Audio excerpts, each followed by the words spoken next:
Hi guys, good morning. आइए हम बात करेंगे 12th क्लास का सेकंड चैप्टर की बात कर रहे हैं, सॉल्यूशन। इससे पहले मैंने सॉलिड स्टेट पढ़ा चुका हूं, आप देख लीजिएगा एक बार जाकर के, ठीक है। ओके, इसमें पढ़ने के लिए हम क्या तरीका अपनाएंगे, हम पढ़ेंगे केवल NCERT एक एक लाइन, और इससे जो भी क्वेश्चन होगा उन सारे क्वेश्चन को देखेंगे। इसके नीचे में जितने मैं पढ़ाऊँगा, जितना मैं सपोज इतना पढ़ाया, ये NCERT का लाइन है, इसके रिगार्डिंग में क्या हमको नोट्स में रखना पड़ेगा, नोट्स क्या होगा या यहाँ पे दूंगा, ठीक है। कभी कभी क्या होगा, वीडियो जब लंबा हो जाएगा तो मैं लिखूंगा 1A लेक्चर नंबर, ऐसे लिखूंगा लेक्चर नंबर 1A, राइट, और लेक्चर नंबर 1B।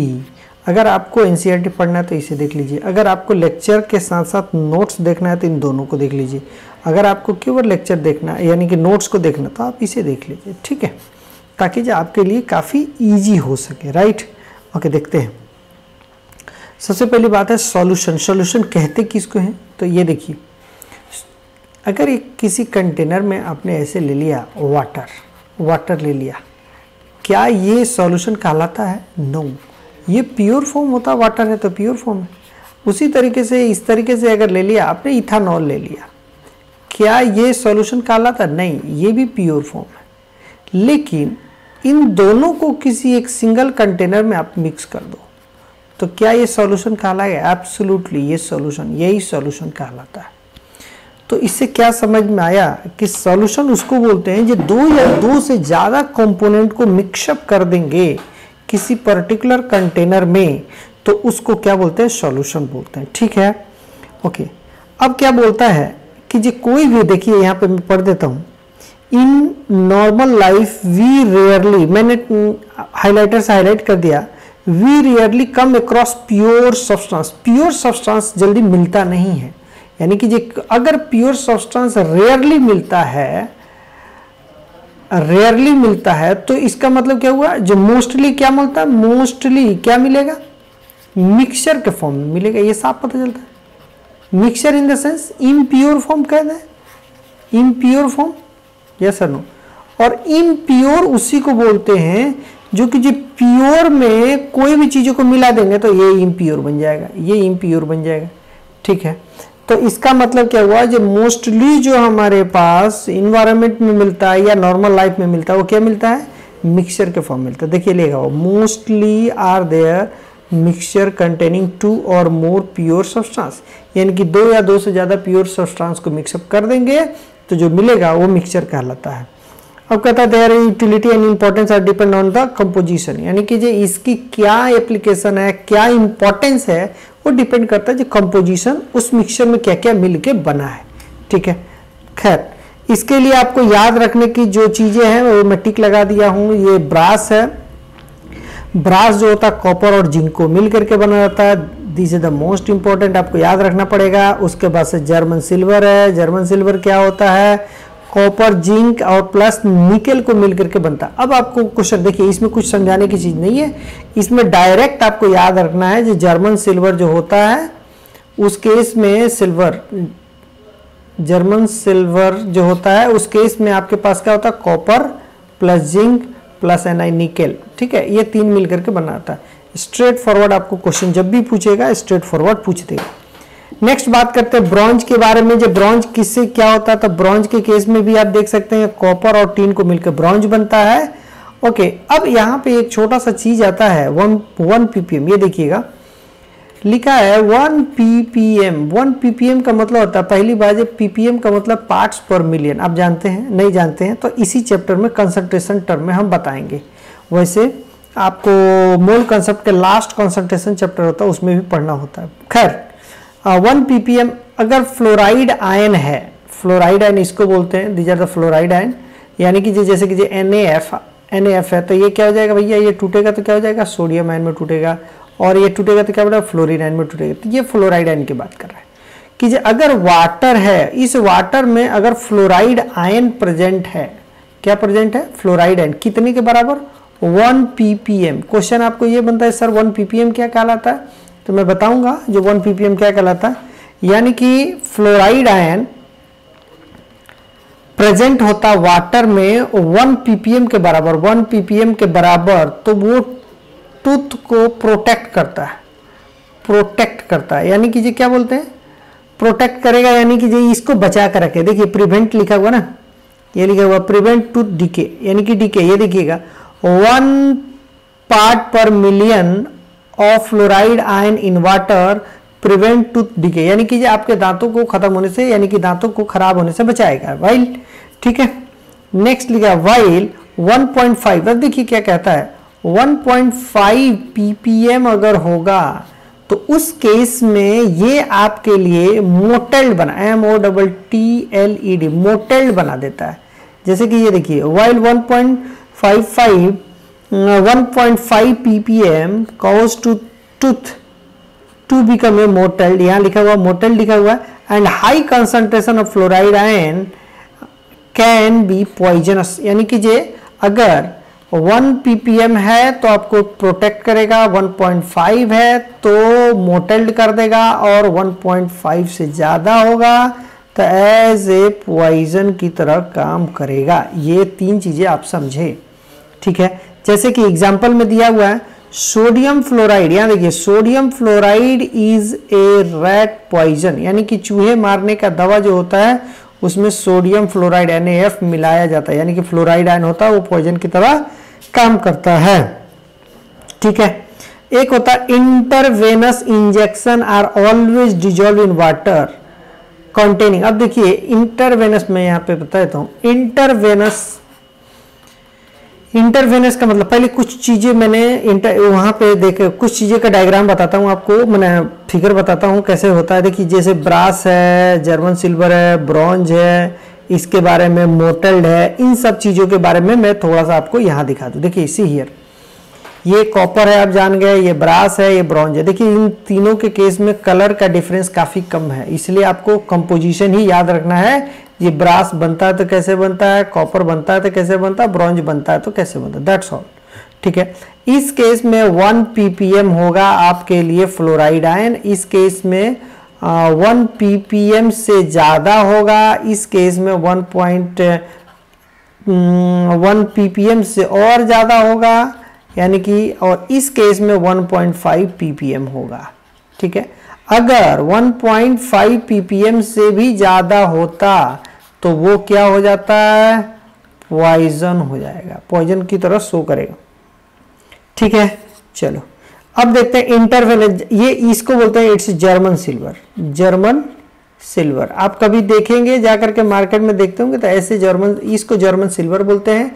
और जर्मन सिल्वर के लिए आप जानते हैं जी इसके लिए क्या क्या कंपोजिशन हो, मतलब क्या, ये 4 चीजों को आपको याद रखना है, ये इस 4 चीजों में क्या क्या मिलके बना होता है, कंपोजिशन याद है। इंटरवेनस अभी बताया नहीं, इंटरवेनस का मतलब होता है वेन में उसको इंजेक्ट करना, कोई ऐसा इंजेक्शन होगा जो केवल वेन में दिया जाएगा, that is the intravenous injection. तो मैं दिखाता हूं आपको क्या होता है, सी हियर, देखिए क्या लिखा हुआ, intravenous injection are always dissolve in water. पहला बोला है जो इंटरवेनस इंजेक्शन कुछ होगा वो डिजॉल्व होता है तो केवल वाटर में होगा, यानी कि यहाँ पे वाटर पड़ा है और इंटरवेनस इंजेक्शन है, इसमें डिजॉल्व होगा तो वाटर में होगा।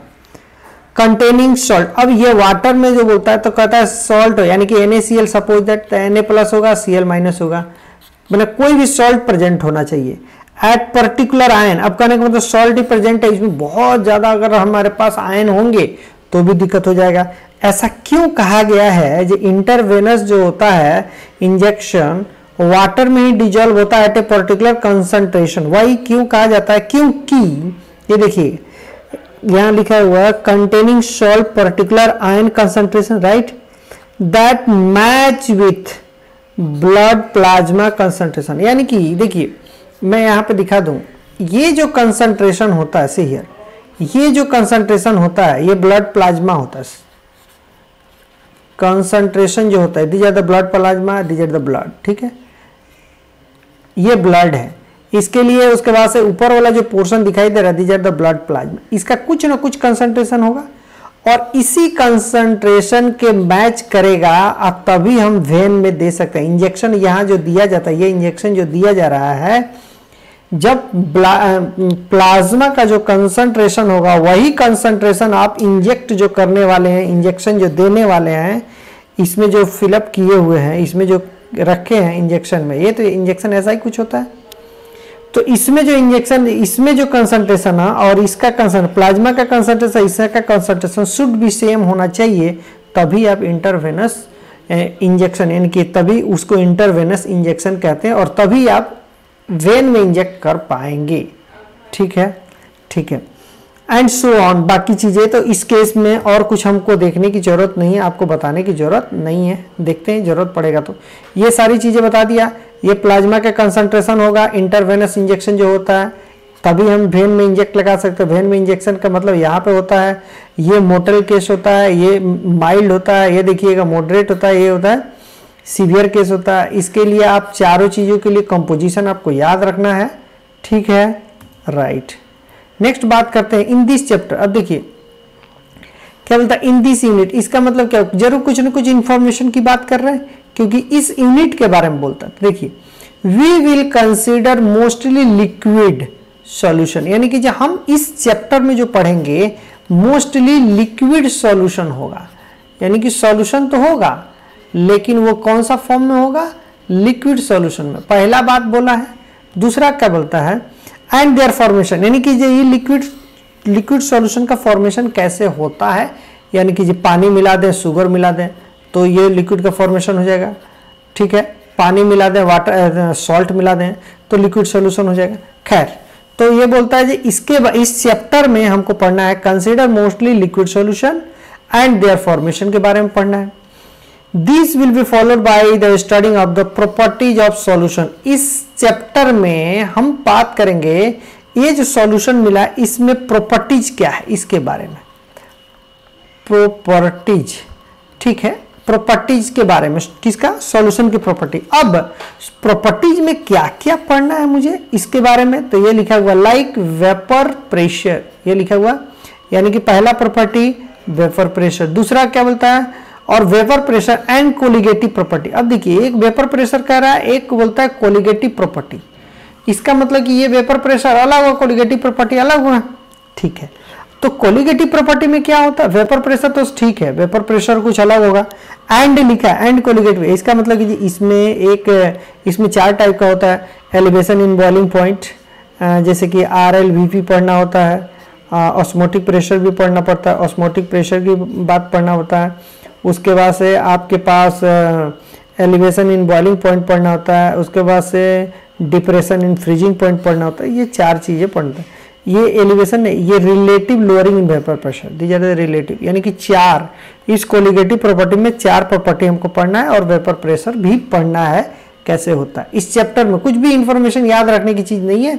इस चैप्टर में क्या क्या पढ़ना है, इन दिस यूनिट बोला है, इन दिस यूनिट में क्या कोलिगेटिव प्रॉपर्टी। उसके बाद से कहता है we will begin with the type of solution. अब बोलता है टाइप ऑफ सॉल्यूशन से ही हम शुरू करेंगे। टाइप ऑफ सॉल्यूशन से शुरू करेंगे तो कितने टाइप के सॉल्यूशन होता है, तो ये हम देखते हैं थोड़े देर में, मैं आपको आगे बताता हूं। Type of solution and then various alternative in which concentration of solute can be express in the liquid solution. Means what, कहता है ये देखिए ये सॉल्यूशन है, ये solution, these are the solution, और ये सॉल्यूशन में सॉल्यूट कितना है उसका कंसंट्रेशन कैसे निकालेंगे, तो बहुत सारे कंसंट्रेशन के बारे में हमको पढ़ना है।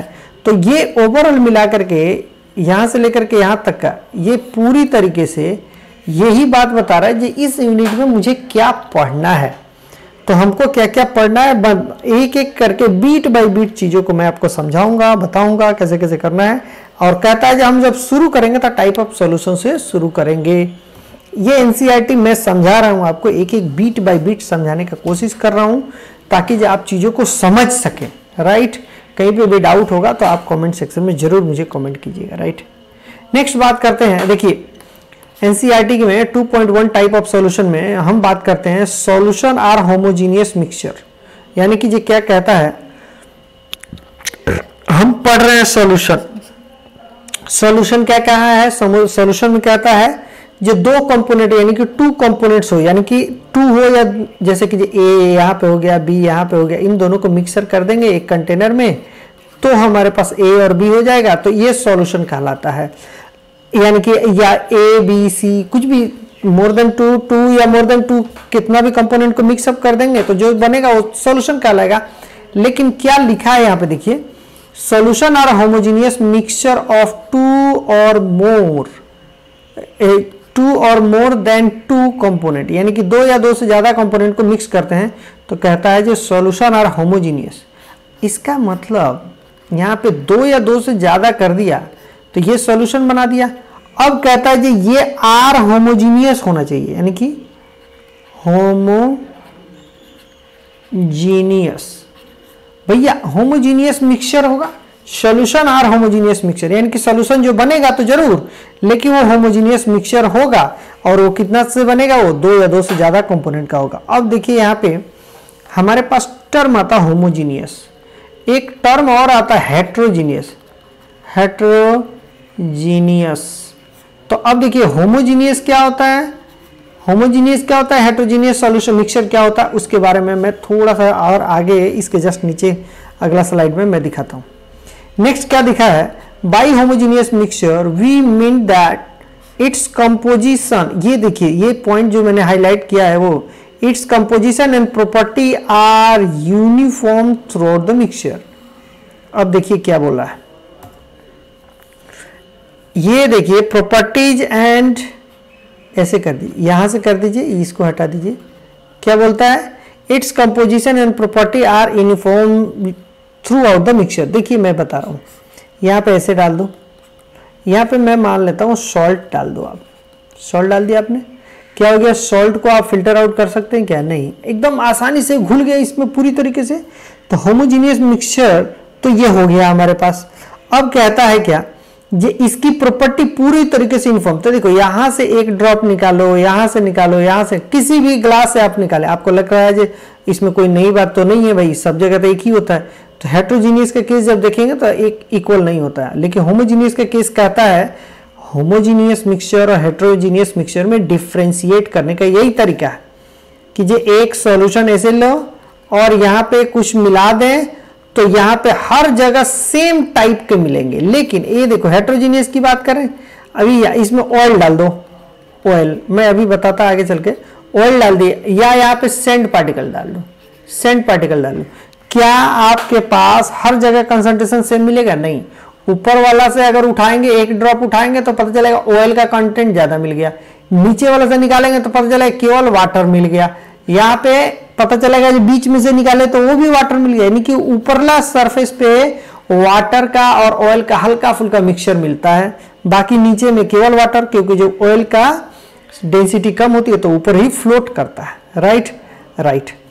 उसी तरीके से यहाँ पे सॉल्ट है, सॉल्ट को ऊपर से एक ड्रॉप ले लो, नीचे से ले लो, इस बॉटम से ले लो, इस बॉटम से, कोई फर्क नहीं पड़ता। सेम एज एक और एग्जांपल देता हूं, यहां से देखिए, अगर यहाँ पे आपने सेंड पार्टिकल डाल दिया, देंगे तो क्या हो जाएगा, ये यहाँ पे जाकर बैठ जाएगा, बैठेगा क्या जी, यहाँ पे जाकर बैठ जाएगा। जब बैठ जाएगा यहाँ पे जाकर के तो क्या सीन क्रिएट कर देगा, बोलिए। ऊपर वाला जो होगा तो उसमें से आसानी से एक ड्रॉप उठाएंगे तो उसमें से डस्ट पार्टिकल तो होगा लेकिन कम होगा, लेकिन नीचे से उठाएंगे तो उसमें क्या होगा, सेंट पार्टिकल भी मिलेगा, वाटर भी मिलेगा, है भी ज्यादा होगा। इसका मतलब कि इस पूरे लिक्विड में प्रॉपर्टी जिसका यूनिफॉर्म नहीं रहा, ठीक है। बस तो इसी तरीके से अगर आपको तो ये देखिए यही चीजें लिखा हुआ, properties are uniform throughout the mixture, पूरे इंटायर मिक्सचर में थ्रू आउट क्या हो जाता है, इसकी प्रॉपर्टी सेम हो जाती है। नेक्स्ट लिखा हुआ, generally the component that is present in the large quantity, ये देखिए लार्ज क्वांटिटी में जो प्रेजेंट होता है उसी को सॉल्वेंट बोलते हैं। यानी कि जो आपने क्या किया, ये रखा यहाँ पे सॉल्यूशन बना दिया और इस केस में आपने शुगर डाल दिया, लीजिए भैया शुगर डाल दिया। शुगर डाल देंगे तो क्या सीन आ जाएगा, ये मिक्सचर तो बना दिया लेकिन इसमें शुगर ज्यादा है या फिर पानी ज्यादा है, पानी, यानी कि जो water act as a solvent की तरह काम करेगा।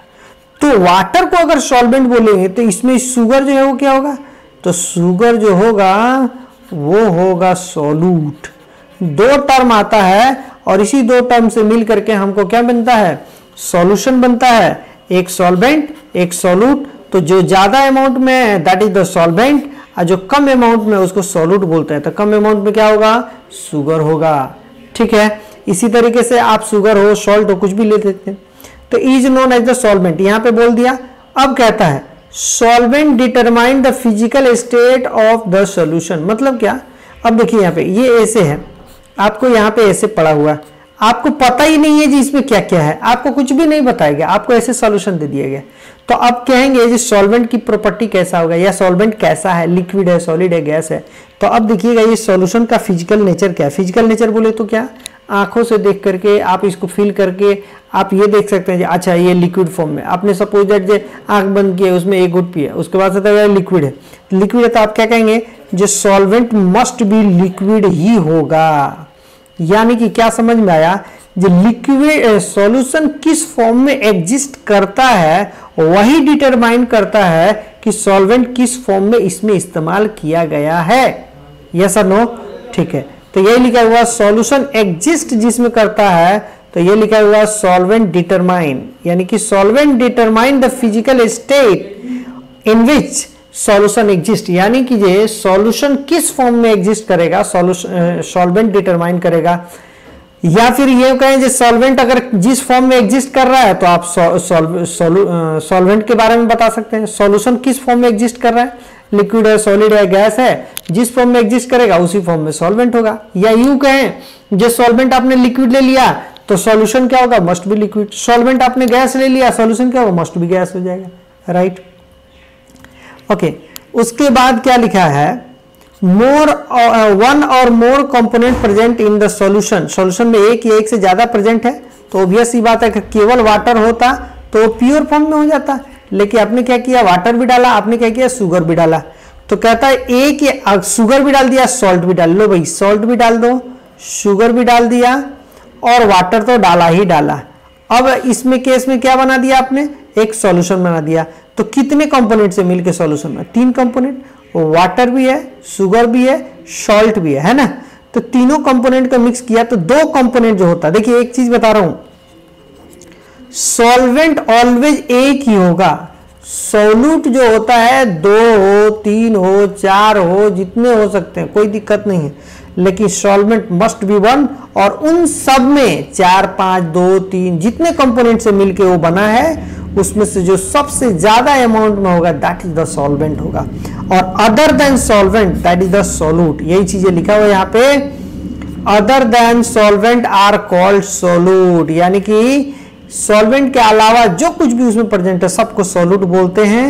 इन this unit we shall consider only binary solution. What is the meaning of binary solution, actual में बाइनरी ये टर्म आया, कंप्यूटर का वर्ड होता है, तो बाइनरी मतलब होता है 2, बाइनरी का मतलब क्या होता है 2, यानी कि 2 कंपोनेंट से मिलकर बनाया। तो अगर ये वाला सॉल्यूशन बनाया तो इसमें क्या हो जाएगा, वाटर हो जाएगा, इसमें क्या हो जाएगा, शुगर हो जाएगा, चीनी या सॉल्ट हो जाएगा, या ग्लूकोज हो जाएगा, कुछ भी डाल दीजिए भाई, इसमें मिला देंगे तो इसके लिए क्या हो जाएगा, 2 कंपोनेंट से मिलकर बना होगा। एक वाटर ले लीजिए, एक और कोई कंपोनेंट डाल दीजिए, तो उसको बोलते हैं बाइनरी सॉल्यूशन।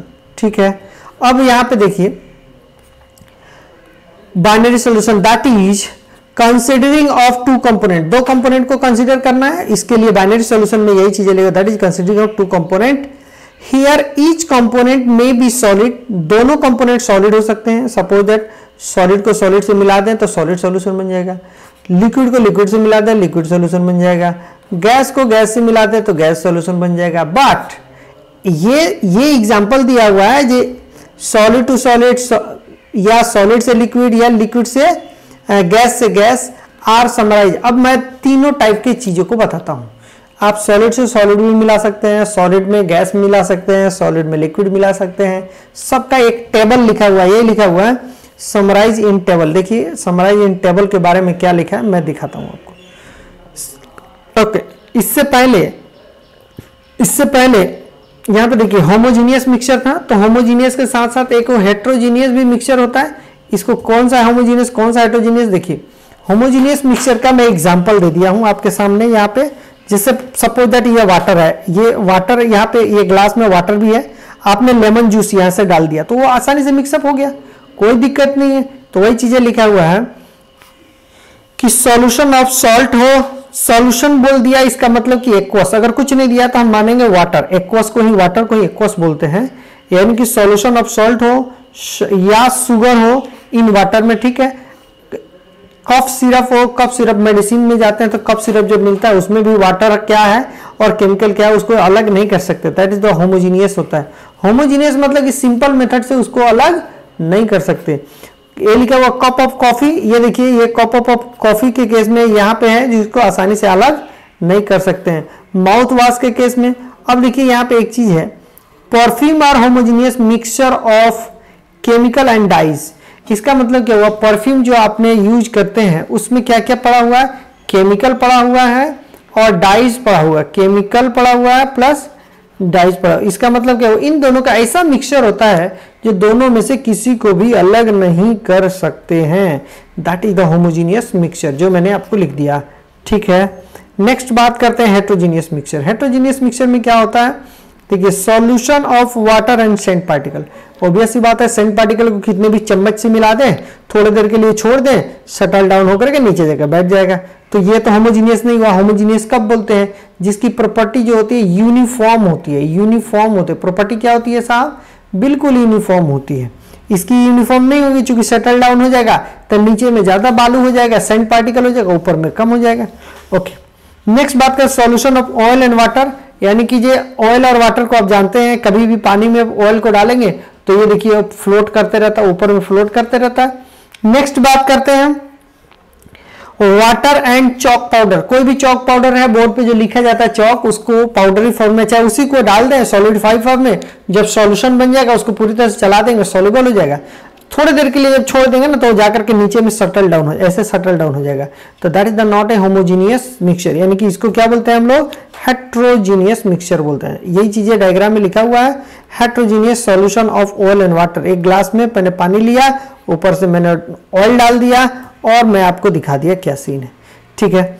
नेक्स्ट बात करता है type of solution. Type of solution में हमने बताया था बाइनरी सॉल्यूशन को ही हमको पढ़ना है, बाइनरी सॉल्यूशन। अब बाइनरी सॉल्यूशन के केस में क्या होता है, देखिए gaseous solution, liquid solution, solid solution, तीन टाइप के सॉल्यूशन होते हैं। अब यहां से साफ पता चलता है जो गैसियस सॉल्यूशन है, इसका मतलब कि सॉल्वेंट किस फॉर्म में होगा, बोलिए गैस के फॉर्म में होगा। सॉल्वेंट क्या होगा, बोलो गैस होगा। इस केस में लिक्विड होगा तो सॉल्वेंट क्या होगा, बोलिए सॉल्वेंट क्या होगा, लिक्विड होगा। इस केस में क्या होगा, सॉल्वेंट क्या होगा, बोलिए सॉल्वेंट सॉलिड होगा, ठीक है। यहां तक समझ में आया। अब देखिए हमको साफ पता है सॉल्वेंट गैस फॉर्म, मैंने ये ले लिया गैस फॉर्म में, तीनों गैस को गैस में मिलाओ, गैस को लिक्विड में मिलाओ और गैस को गैस में मिलाइए, लिक्विड को गैस में मिलाइए और सॉलिड को गैस में मिलाइए। देखिए तीनों का एग्जांपल अलग अलग है। Mixture of oxygen and nitrogen, nitrogen N2 gas 78% मिलता है आपके पास, तो नाइट्रोजन को आपने ऑक्सीजन गैस को मिक्सअप कर दिया। जैसे कि जो 21% मिलता है आपको ऑक्सीजन, तो आप जानते हैं कि जो हमारे इन्वायरमेंट में नाइट्रोजन और ऑक्सीजन दोनों आपस में मिक्सचर बन करके रहता है, that is the example of the gas into gas. Second बोलता है ये लिक्विड से, ये देखिए लिक्विड से गैस को, लिक्विड को गैस में अगर हम डाल देते हैं तो क्या सीन होगा। तो अब जानते हैं, यहां पे देखिए क्या लिखा, क्लोरोफॉर्म। क्लोरोफॉर्म का फॉर्मूला क्या होता है भाई, CHCl3, राइट। तो CHCl3 जो होगा ये कंटेनर में होता है, ये इवापोरेट करते रहता है, ऐसे इवापोरेट करते रहेगा। अब हमारे पास इन्वायरमेंट में क्या है, नाइट्रोजन है, जैसे इवापोरेट होगा तो इसका ये इवापोरेट होगा था 1 सेकेंड। अभी CHCl3 इसका कंपोजिशन क्लोरोफॉर्म वाला ही है और ये क्या हो जाएगा, गैसियस फॉर्म में चेंज होकर के इसके साथ जाकर के मिक्सअप हो जाएगा, किसके साथ, नाइट्रोजन के साथ। नाइट्रोजन के साथ क्लोरोफॉर्म जाके मिक्स हो जाता है, ये लिखा हुआ chloroform mix with the nitrogen gas. Nitrogen को ही क्यों लिया, क्योंकि ये इन्वायरमेंट में बहुत ज्यादा परसेंटेज है और नाइट्रोजन एज इनर्ट गैस की तरह काम करता है। इनर्ट गैस होता नहीं है, इनर्ट गैस जैसा होता है। क्यों, क्योंकि जो ट्रिपल बॉन्ड होता है वो आसानी से बॉन्ड टूटता नहीं है। इसके बारे में हम बात करेंगे, केमिकल बॉन्डिंग जब बताऊंगा तो मैं बताऊंगा। ये आसानी से इजी वे में ब्रेक नहीं होता है। नेक्स्ट थर्ड केस में क्या बोलता है कि सॉलिड को आपने क्या करें, गैस में मिला दो। तो गैस तो नाइट्रोजन गैस पड़ा हुआ है, कहां पे, इन्वायरमेंट में पड़ा हुआ। अब camphor, these are the camphor, ये कैम्फर कहलाता है, कपूर जिसको बोलते हैं। इस कैम्फर को आप छोड़ देंगे तो क्या हो जाए, धीरे धीरे इवेपोरेट करता है, करता नहीं करता है, और ये इवेपोरेट करके कहाँ जाएगा, सराउंडिंग में जाएगा, यानी कि सराउंडिंग में जाएगा या इन्वायरमेंट में जाएगा, और इन्वायरमेंट में नाइट्रोजन पड़ा हुआ है, ऑक्सीजन पड़ा हुआ है, और भी हीलियम और कुछ पड़ा हुआ है। तो अब आप कहेंगे सर नाइट्रोजन से क्यों बोलेंगे, तो क्योंकि जब हमने सॉल्वेंट मान लिया नाइट्रोजन, अगर आप मान लेते हैं ऑक्सीजन तो भी कोई लाफड़ा नहीं होता, उसके लिए तो बोलते, तो आप क्या कहते हैं जी ये ऑक्सीजन ऑक्सीजन ऑक्सीजन है, तो यहाँ नाइट्रोजन मिक्सअप करते, तो यहाँ दिक्कत क्या हो जाता, ये अगर नाइट्रोजन होता तो क्या हो जाता, ये तो भैया ये सॉल्यूट तो हो ही नहीं सकता, ये तो ऑलवेज सॉल्वेंट होगा। तो इसीलिए यहाँ पे नाइट्रोजन गैस भी लिया जाने का कारण है, जिसकी अमाउंट ज्यादा होती है तो ये always act as a solvent की तरह काम करेगा। तो हमारे पास आई होप सो आप समझ गए होंगे ये तीनों चीजों के लिए कि जी क्या क्या एग्जाम्पल है, आपको ये ध्यान रखना है, बस ये 3 चीजें के लिए बारे में। उसके बाद अब आपका आता है लिक्विड सॉल्यूशन। लिक्विड सॉल्यूशन का मतलब ये होता है कि हमारे पास सॉल्वेंट जो होगा वो लिक्विफाइड फॉर्म में होगा। ये देखिए यहाँ पे लिक्विड आ गया, गैस को लिक्विड में डालिए, लिक्विड को लिक्विड में डालिए, सॉलिड को लिक्विड में डालिए। तो गैस को लिक्विड में जब डालेंगे तो क्या हो जाएगा, हमारे पास एक्वेटिक एनिमल होते हैं, जैसे कि मछली जो होती है वो पानी में रहती है, लेकिन दिन भर वो नीचे में रहती है, नीचे में रहती है, तो उसको कहाँ से ऑक्सीजन मिलता होगा, उसको भी जिंदा रहने के लिए ऑक्सीजन चाहिए, तो गिल के द्वारा लेती है, जो कि वाटर में ऑक्सीजन ऑलरेडी डिजॉल्व रहता है, तो वो गिल के फॉर्म में क्या करती है, वो वाटर से ऑक्सीजन को निकाल लेती है। खैर वो चीजें बायोलॉजी का टर्म है, हम बात उतना नहीं करेंगे, लेकिन ऑक्सीजन गैस जो होता है वो वाटर में डिजॉल्व होता है। ऑक्सीजन गैस कहां पे, वाटर में डिजॉल्व होता है। दूसरी बात यहां पे देखिएगा, लिक्विड से लिक्विड को लिए तो इथानॉल, इथानॉल किसको बोलते हैं, जिसे वाइन जो होता है ना, वाइन को इथानॉल बोलते हैं। इथानॉल के बाद से एक होता है मिथानॉल, मिथानॉल होता है, एक इथानॉल होता है। देखिए अगर आपके पास मैन मेड जो बनाते हैं, जिसके तरह से देसी शराब की बात करते हैं, जो देसी शराब, तो वो बनता है तो इथानॉल ही बनाते हैं लोग, ठीक है। लेकिन अगर इसका फर्मेंटेशन बहुत अच्छा नहीं हुआ तो मिथानॉल बन जाता है। अगर इथानॉल का फर्मेंटेशन अच्छी तरीके से नहीं हुआ, अच्छी तरीके से नहीं बना, तो वो बन जाएगा मिथानॉल। अब methanol is a poison, these are the poison. Poison होता है जिसके वजह से आप कहीं कहीं न्यूज में पढ़ते हैं कि देसी शराब पीने से लोगों की मौत हो गई। क्यों हो गई, क्योंकि वो मिथानॉल बनने की जगह इथानॉल बन गया और लोगों ने पी लिया, जिसके वजह से उनकी मुसीबत खड़ी हो गई, ठीक है। तो इसलिए ये खैर ये सब चीजें को तो अवॉइड करना चाहिए। बट इथानॉल और मिथानॉल में क्या डिफरेंस है वो मैं बता दिया। यहाँ पे आप क्या करते हैं, जो वाटर लेते हैं और पानी में लेकर के धीरे धीरे शराब को मिलाते हैं, मिला करके यहाँ पे घोल करके मिलाते, आप तो नहीं होंगे, दूसरा मिलाता होगा और जो लोग पीता है। तो मिथानॉल और इथानॉल, मिथानॉल और वाटर का मिक्सचर को क्या बोलते हैं, लिक्विड लिक्विड, यानी कि लिक्विड सॉल्यूशन होगा। अब बात करते हैं सॉलिड सॉल्यूशन के बारे में। तो ग्लूकोन डी सॉलिड के फॉर्म में रहता है। आप जब मार्केट से लाते हैं व्हाइट व्हाइट होता है, सॉल्ट की तरह होता है, यानी कि शुगर डाल दे, सॉल्ट डाले, सब के सब क्या होते हैं, सॉलिडिफाइड फॉर्म में होते हैं। तो सॉलिड यानी कि ग्लूकोज को वाटर में डिजोल्व करते हैं, तो हम क्या बोलते हैं, सॉलिड को लिक्विड में डिजोल्व कर दिया, ठीक है। नेक्स्ट बात करते हैं हमारे पास सॉलिड सॉल्यूशन। सॉलिड सॉल्यूशन में क्या होता है, ये देखिए सॉलिड फॉर्म में ये तीनों होना चाहिए सॉलिडिफाई, यानी कि जो हमारे पास फाइनल जो सॉल्यूशन मिलेगा that must be in the solid. Gas को सॉलिड में डिजोल्व करो, लिक्विड को सॉलिड में डिजोल्व करो, सॉलिड को सॉलिड में डिजोल्व करो। तो गैस को सॉलिड में जब डिजोल्व करेंगे तो क्या समझ में आएगा, सॉल्यूशन ऑफ हाइड्रोजन इन क्या लिखा, पैलेडियम। देखिए पैलेडियम पढ़ना होता है, हाइड्रोजनेशन एक टर्म होता है जो हम लोग पढ़ते हैं, अल्केन में बनाने के काम में आता है। तो वहां पे हम पढ़ेंगे, ऑर्गेनिक केमिस्ट्री में जब पढ़ेंगे तब पढ़ेंगे। वहां पे क्या होता है, hydrogen gas H2O gas palladium के एक मेटल होता है, उसके ऊपर डाला जाता है और ये पैलेडियम क्या करता है, एब्जॉर्ब कर लेता है उस चीजों को। तो वही चीजें बता रहा है, जब एब्जॉर्ब कर लिया, ये अगर जाकर के इसके ऊपर चिपक गया तो ये सॉलिड के फॉर्म में दिखाई देने लगेगा। तो इसी को बोलते हैं क्या, that is the solution of hydrogen in palladium, पहली बात। दूसरी बात, एमलगम के बारे में बात करें, amalgam of mercury and sodium. See here, mercury बोले तो लिक्विड फॉर्म में Hg होता है, लिक्विड फॉर्म में होता है, और सोडियम जो होता है सॉलिड फॉर्म में होता है, बट सॉफ्ट सॉलिड होता है, ठीक है। तो ये मरकरी का और सोडियम का दोनों का आपस की एफिनिटी बहुत अच्छी होती है, जिसकी वजह से ये एमलगम बना लेता। अब एमलगम बना देगा तो आप नाम से समझ में आता है सर ये तो लिक्विड हो जाना चाहिए, नहीं, Hg का अमाउंट कम होता है, जिसके वजह से इसमें जब सॉलिडिफाई करेंगे तो सॉलिड के फॉर्म में। ये देखिए मैं दिखा देता हूं, ये देखिए एमलगम है, क्या लिखा, an amalgam is an alloy of the mercury. Mercury का एक एलवाई है, यानी कि ये मरकरी में कुछ भी मिला दें जो बनेगा वो तो उसको एलवाई बोलते हैं। तो यानी कि जे amalgam is an alloy of mercury with another metal, यानी कि किसी और मेटल के साथ। मैंने ये नहीं कहा जे Hg और सोडियम को मिलाने के बाद, पहली बात ये इसका नहीं है, एमलगम नहीं है, ये किसी और का है, यानी कि जे Hg के साथ कोई और मेटल को मिला देंगे तो ऐसा बन जाएगा। उसी तरीके से कहीं ना कहीं एमलगम जो बनता है इसी फॉर्म में बनता है, इसी टाइप का बनता है जो आपने देखा ये। लेकिन मैंने फिर से बताऊं, जे Hg और सोडियम का एमलगम ये नहीं है, ये किसी और मेटल के साथ Hg का है, बट ऐसा कुछ बनता होगा, ठीक है। क्यों? क्योंकि जो मैंने ढूंढा वो डायग्राम मिला नहीं तो मैंने आपको शो करता, राइट, ओके। तो यहाँ पे हो क्या हुआ, एमलगम ऑफ द मरकरियन, क्योंकि मरकरी और सोडियम की एफिनिटी काफी ज्यादा होती है। नेक्स्ट बात करते हैं सोडियम और सोडियम के बीच में, सॉलिड और सॉलिड के बीच में। तो देखिए सॉलिड क्या होता है, कॉपर को आसानी से क्या होता है, गोल्ड में डिजोल्व कर देते हैं तो आसानी से होमोजीनियसली मिक्सचर हो जाता है और हमको पता भी नहीं चलता है जो उसमें कॉपर है या नहीं है। हम जब कंपोजिशन चेक करेंगे तब पता चलेगा। तो इसीलिए क्या बोलता है, सॉलिड टू सॉलिड। अब आपको याद क्या क्या रखना होगा, आपको इसमें बेसिकली कुछ याद रखने की चीज तो हमको नहीं लग रहा है, बट आपको याद रखने के लिए ये एमलगम के बारे में ये क्वेश्चन में कभी कभी पूछता है, इसके लिए भी ध्यान रखना होगा।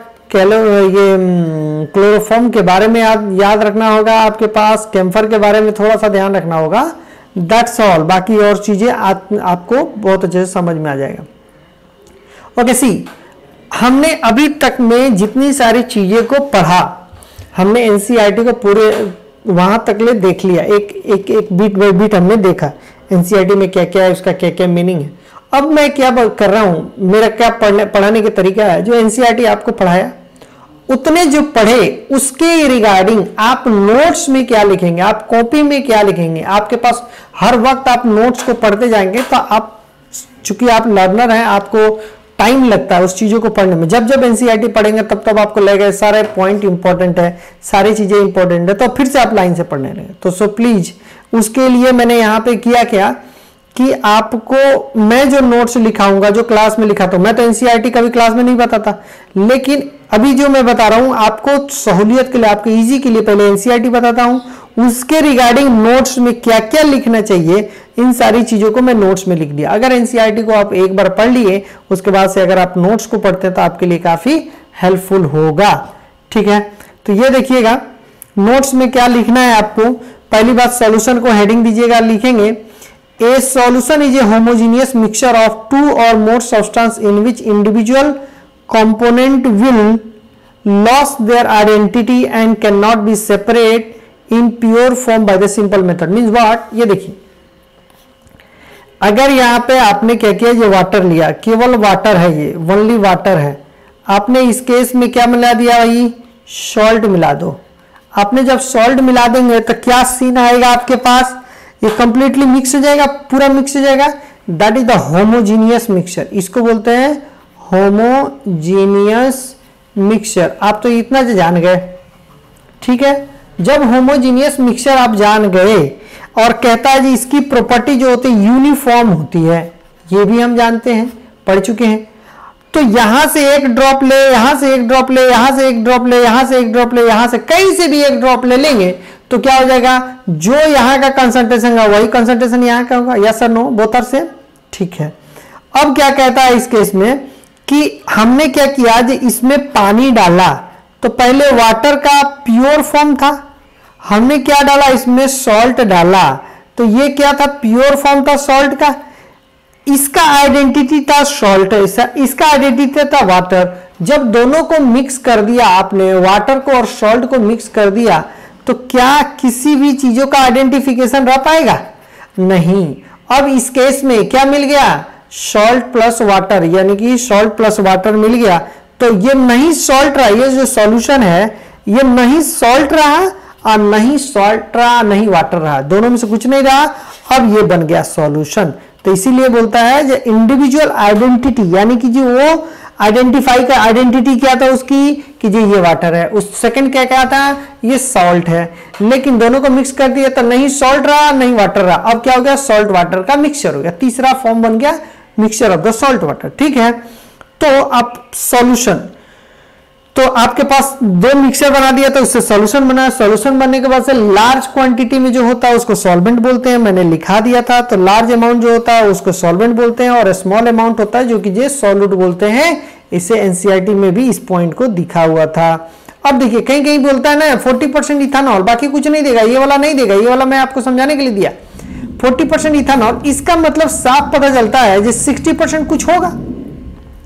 जब भी कुछ नहीं देता है तो हम मान लेते हैं जिस सॉल्यूशन में अगर 40% इथानॉल सॉल्यूशन दिया तो हम समझ जाएंगे कि 60% क्या है, वाटर प्रेजेंट है। अगर ये वाटर प्रेजेंट है तो ये कैसा एक्ट करेगा, सॉल्वेंट की तरह एक्ट करेगा।